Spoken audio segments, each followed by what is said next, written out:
Can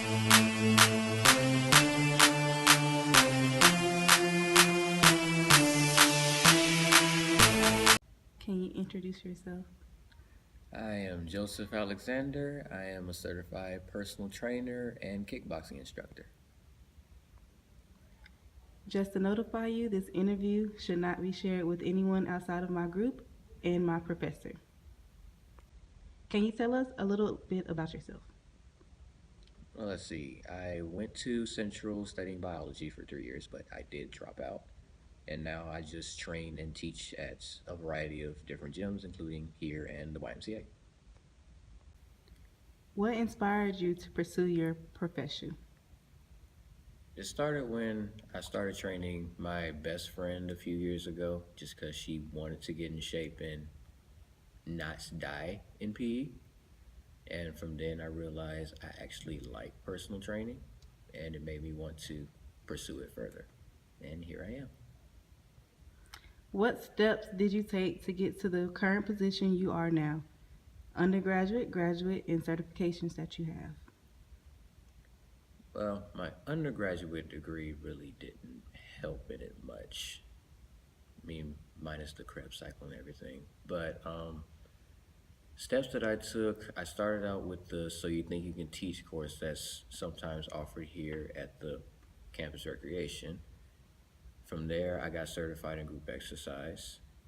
And after that, I studied and studied and studied for almost 3 years before I finally got the nerve to take my personal training exam. And I was lucky enough to pass the first time. And from there, it was just applying and applying and applying to all these different places until somebody said yes. How do you keep your fitness knowledge up to date? So I follow a lot of fitness professionals on Instagram. So studying their videos and their helpful tips, I refer back to my personal training manual whenever I need to. And I like to also put myself in situations that I don't have too much experience in.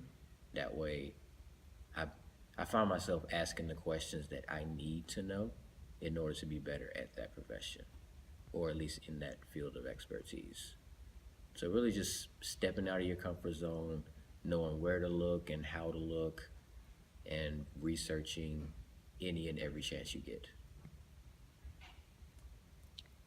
What work experience do you have?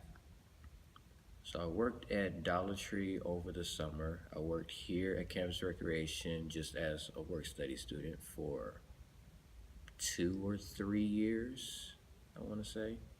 And also worked at a veterinary clinic for 2 years. And I just left there about last month. What is one strength and one weakness that you have? So one strength that I have is, what was I going to say? Oh yeah, one strength that I have is I'm not afraid to step out of my comfort zone. I'm not afraid to put myself in situations that I am not quite used to in order to better myself. A weakness that I probably have is that I'm very clumsy at times. So nothing, well, almost nothing ever goes smoothly the first time for me. I guess that would be one major weakness, because when I mess up, it shows. What difficulties have you encountered in your profession?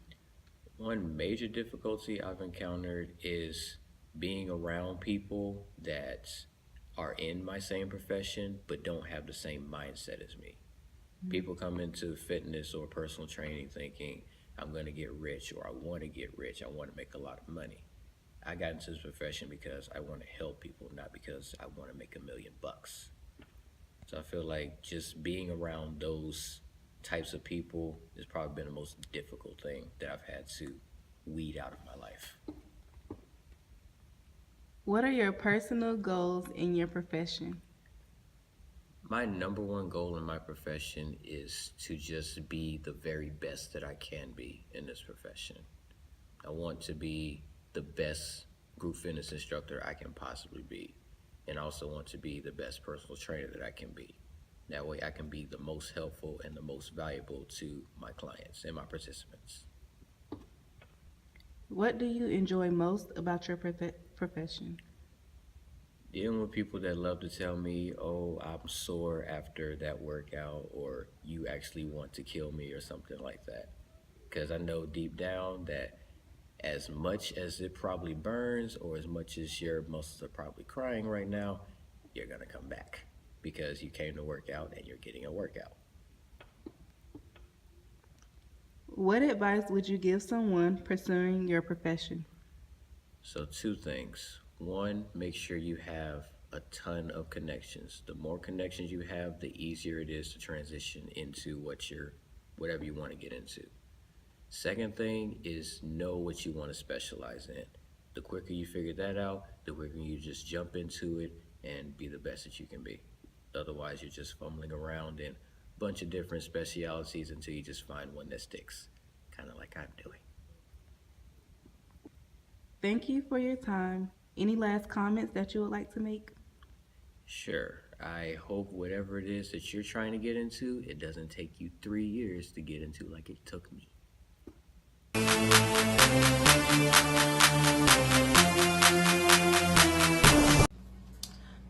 Good afternoon. My name is Yorick and I'm at Middle Creek High School with Mr. Brian Baldwin.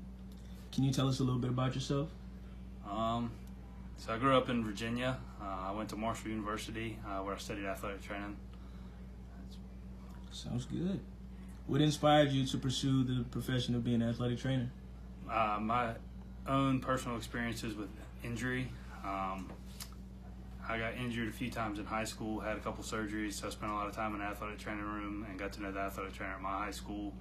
And I thought it was a good way to kind of get involved and still be involved in sports. Great. What steps did you take to get to your current position?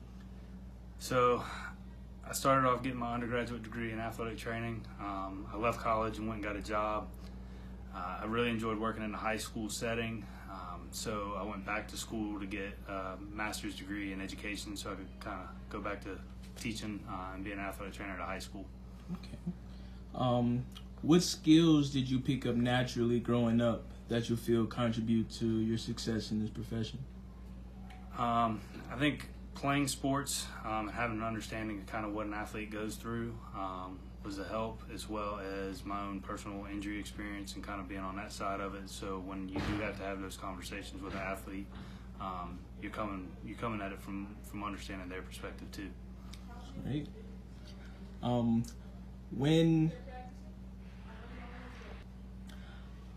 it's obvious that nobody is perfect and that skills can be developed over time, what would you say that your strengths and weaknesses were coming out of college?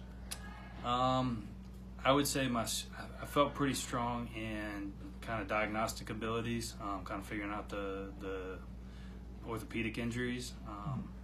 I would say I felt weak in rehab, being able to kind of progress those athletes all the way from injury through back to return to play. Wow. How do you keep your athletic training knowledge up to date? Attending conferences, webinars online, reading journal articles, seeking out other online courses and certifications. What would you say is the most difficult part of your job if you had to pick one? Having to teach. I understand. What would you say is your most enjoyable part of the job? Being able to be around the athletes and watch them be successful. Okay. What are your personal goals in regard to being an athletic trainer? I would say trying to achieve a good work-life balance, being able to have that personal life outside of school, but still giving your best when you're here practicing. What advice would you give to someone that's trying to become a professional athletic trainer like yourself? Know your limitations and set boundaries. Most definitely. Thank you very much. I appreciate the thank interview. you. Right hand